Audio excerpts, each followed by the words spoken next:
Welcome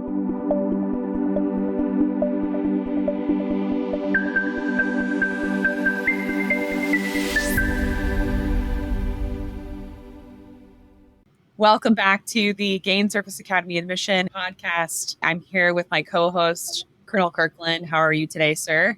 I am doing awesome, and I am excited about talking about today's subject. Today is a bit of a tough subject, especially for our candidates out there who are considering applying to the Naval Academy and commissioning into the Navy or Marine Corps via the Naval Academy.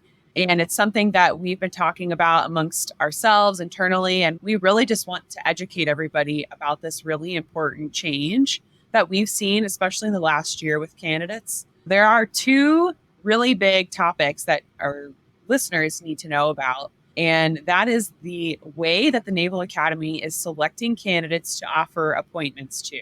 So I think what we should talk about first is the way that your member of Congress presents the nomination slate to the Naval Academy. Two of the major ways that they do this is through the principal, and that's somewhere around 30%. So there's principal and principal with numbered alternates. That means that the member of Congress designates who the top person is in their congressional district. And if they meet medical, physical, and academic standards of the Academy, they are supposed to be granted an appointment to the Naval Academy. And the other way is the competitive process, which is about 70% of the members of Congress do that, where they present the slate of up to 15 candidates for their congressional district to the Naval Academy. And then the person with the highest whole person multiple is given the appointment from that particular congressional district. And so those are the two ways that these slates are given to the Naval Academy to choose these candidates. However, the Naval Academy is going off the rails here. And so what are you seeing, Trish, and why would you say that what I'm saying about going off the rails might be a proper way to describe this? When we're talking about competitive, your member of Congress is letting the Naval Academy decide who the most qualified person is. The competitive is by far the more desirable option for the Naval Academy because they have more freedom and flexibility over who they're offering the appointment to. Theoretically, for the principal nomination, if that person ranked first in the district is qualified, the Naval Academy must offer them the appointment from the list. However, this is not what they're doing. They are not following the ranking from the members of Congress. We've seen several instances now where the Naval Academy is choosing the candidate that they want to choose, regardless of how the member of Congress, whether it's a senator or a local representative, is nominating a student. So those 30% of members of Congress out there who are using the principal nomination, it's basically meaningless when it comes to the Naval Academy now, because the Naval Academy can just go on the list and cherry pick who they want, regardless of the member of Congress's determination. Right. And the way I understood it before we're seeing this more and more was a couple of years ago, we're dealing with some candidates. They might have determined that they weren't qualified academically. If the person's a principal from the district and the academy makes a determination that they're not qualified, say academically, then they're not bound to give the appointment to that particular person. Maybe the Naval Academy had a reason not to give them that appointment because they're the principal, because maybe they didn't determine that they were academically qualified enough. However, we've got more data points now, and what we're seeing is that there's clearly people who were given this principal nomination and were clearly within the academic qualifications of the Naval Academy, and they weren't given that principal. And the scholar and the leader, right? They meet all the criteria. They're medically qualified. There's no reason to disqualify this person, and yet the Naval Academy is overlooking them.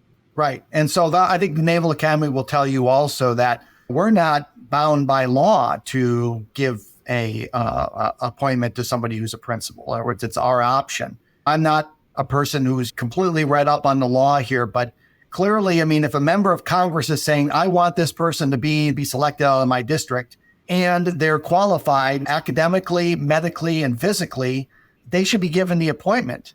The Naval Academy, from what I can tell, is ignoring that right now. It certainly seems like they are. And so that can be disheartening, especially for highly qualified candidates who are not offered the appointment. And that moves us into our next point. Let's say you're in a district and you're chosen as number one, you're the principal nominee for your local member of Congress, your local representative. However, the Naval Academy overlooks you. Well, at that point, theoretically, you should be placed on the national waiting list and racked and stacked by your whole person multiple. But what we're finding is that students who are more likely than not on the top 200 or qualified alternates, or meaning they're the top 200 candidates from the national waiting list, does not necessarily mean that you're going to be offered an appointment. So the whole person multiple, like we talk about the different scores for the different academies, and the whole person multiple, while yes, it's important, it's not the end all be all of admissions for the Naval Academy right now. Yeah, and we've seen examples of candidates that we worked with that are clearly the top person in their district from what we understand to be the whole person multiple of the Naval Academy. For example, having around 40% being the SAT, another 20% being the academics, their GPA and their rank in class and prestige of their high school, et cetera, and courses, that they're clearly were the top person coming out of their district. And other academies chose them as the top person coming out of their district because the competitive slate was the same for West Point, for the Air Force Academy, and for the Naval Academy. But yet the Naval Academy made the decision not to choose this candidate coming out of that district, even though the other service academies found that person to be the most competitive.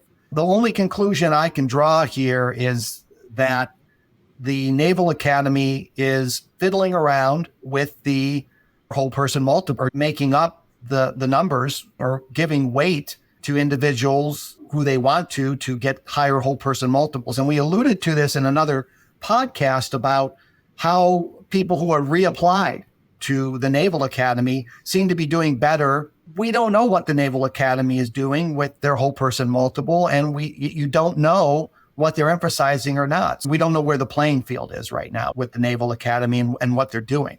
And we're researching more. And as soon as we find this information, definitely we're going to push out another episode about this and also publish information on our website.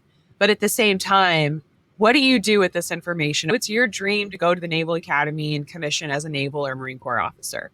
What steps do you take now that you have this information? And we want to encourage you to think bigger and expand your horizons. And that means consider whether or not you are drawn to the service or to the academy. The whole point of going to the Naval Academy is not to become a Naval Academy graduate. It's to commission as a naval officer or a Marine Corps officer. And so with that in mind, what is your real motivation for going to the Naval Academy? Is it to become one of these officers? Because you can do that in ROTC. So ROTC is an alternative route. If it's Navy or bust, if it's Marine Corps or bust, go join Navy ROTC or the Marine Corps option and take that opportunity. However, what about serving in some of the other branches as well? Because there's plenty of good opportunities to give back to your country and serve your country as a different type of officer. There's also the chance to go into the Navy through the Merchant Marine Academy too. So there's all these other options. And some students just get so dedicated to it has to be the Naval Academy. But what are your real reasons for that? If you look inside yourself and you find that your reasons are legitimate, that's acceptable. Just plan to reapply. You might have to end up doing that. But we're trying to be realistic with you and set realistic expectations for all of our listeners out there. Yeah. I think if you put all your eggs in the basket of the Naval Academy, you are making a big mistake here, in my opinion. I think that I don't know what the Naval Academy is doing right now. I don't know how they're selecting or who they're selecting, what rationale they're using in a lot of cases based on what I'm seeing. And so just to put all of your emphasis on the Naval Academy, given I see as kind of a confusing picture, you're dead on, Trish. I think you need to go ahead and increase your aperture here. Look at the Navy ROTC, look at Merchant Marine Academy, put your hat in the ring for other service academies and other programs that seem to be more straightforward and aren't fiddling around with the way they select people. To me, it's disheartening to see what the Naval Academy is doing here. We're going to be open to comments in the comments section, but we just wanted to let you know what's going on here. For anyone out there who doesn't know a lot about the other opportunities, we're going to be putting some research resources in the show notes for this episode. So you can go out and you can look at the other academies, other ROTC, other branches, because again, this is about commissioning as an officer in the United States military. So best of luck to you on your quest to serve as an officer in the military.